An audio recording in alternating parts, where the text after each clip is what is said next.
चुनावी नुक्कड़ सभा में मंच पर बैठे हुए हम सब के अग्रज सम्मानित नेतागण और इस सभा में मौजूद आप सभी माताओं बहनों को, नौजवान साथियों और बुजुर्गों को मेरा क्रांतिकारी सलाम है। जय भीम, जय समाजवाद है। मेरा नाम डॉक्टर लक्ष्मण यादव है। मैं रहने वाला तो आजमगढ़ का हूँ, लेकिन कई बार होता है, हम 14 साल दिल्ली विश्वविद्यालय में पढ़ाते रहे, प्रोफेसर रहे, लेकिन ये खतरा महसूस किया कि जब आपके बोलने की आजादी छीनी जाए, आपके बच्चों की शिक्षा बेची जाए, संविधान पर खतरा मंडरा रहा हो और उस वक्त में इस बात का इंतजार नहीं किया जाता कि आग जब आपके घर तक पहुंचेगी तब उसे बुझाने के लिए आप दौड़ेंगे।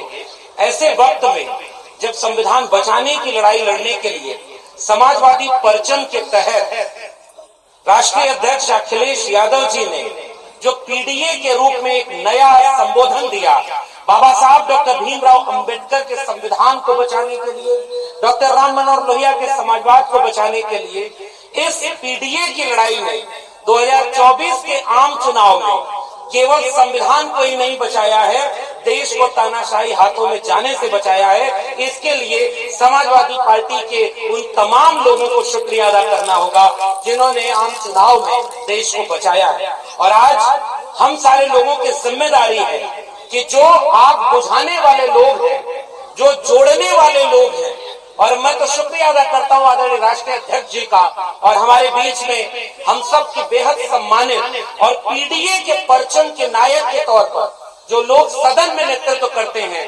आदरणीय सांसद महोदया जी हैं, डिम्पल यादव जी, हमारे आदित्य जी हैं, वो पीडीए का परचम जब संसद में पहुंचा तो उस परचम ने देश को ये उम्मीद पैदा कर दी है कि संविधान बचाने की लड़ाई आज के तारीख में पूरे देश में कोई लड़ सकता है तो वो समाजवादी पीडीए ही लड़ सकता है। और इसी उम्मीद के साथ हम आपके बीच में आए हैं ये बात की अपील इस बात की करने की आपकी शिक्षा बचाने के लिए, आपके बच्चों को कलम और किताब देने के लिए, आपके युवाओं को, नौजवानों को रोजगार देने के लिए जो काम होने चाहिए थे वो उत्तर प्रदेश की सरकार ने नहीं किए।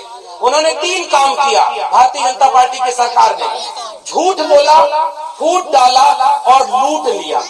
झूठ ये बोला कि आपको रोजगार देंगे और बेरोजगारी 45 साल में सबसे ज्यादा बढ़ा दी। फूट ये डाली कि आपस में ही एक जाति को दूसरे जाति से लड़ा दो, एक धर्म को दूसरे धर्म से लड़ा दो और बांट कर राज करने का अंग्रेजों का काम बीजेपी आज कर रही है। और तीसरा काम लूटने का किया कि आपके जेब की कमाई को लूट लिया। हम यहाँ खड़े होकर अपील करने आए हैं कि समाजवादियों का नारा इस देश में लगा करता था, रोटी कपड़ा सस्ती हो और दवा पढ़ाई मुफ्ती हो। उस नारे को आगे बढ़ाने का काम रफीकुल मुल्क आदरणीय नेताजी ने किया था। पढ़ाई, कमाई, दवाई और सिंचाई के काम को आगे बढ़ाने का उस परचम को आज आदरणीय अखिलेश यादव जी आगे बढ़ा रहे हैं। हम जैसे प्रोफेसर आपके बीच में जो आज अपील करने आए हैं कि करहल के लोगों, आपसे केवल ये अपील और गुजारिश कि ये केवल एक उपचुनाव का मामला नहीं है, कि एक उपचुनाव है और इसमें आपसे वोट मांगने आए हैं। इस चुनाव की अहमियत ये समझिए कि जो लोग इन चुनावों से डर गए हैं वो इस चुनाव को एक हफ्ते टाल रहे हैं, लेकिन राष्ट्रीय अध्यक्ष जी ने कहा कि चुनाव टालने से हार नहीं टाली जाती। इसलिए मैं आपसे गुजारिश करने आया हूँ कि पढ़ाई, कमाई, दवाई, सिंचाई के लिए, संविधान बचाने के लिए, डॉक्टर अंबेडकर और डॉक्टर लोहिया के विचारों को बचाने के लिए आदरणीय तेज प्रताप यादव जी को साइकिल पर भारी बहुमत से जिताइएगा। इसका असर लखनऊ में भी होगा और ऐसी जीत हो जिसकी गूंज दिल्ली तक सुनाई दे। बहुत बहुत धन्यवाद।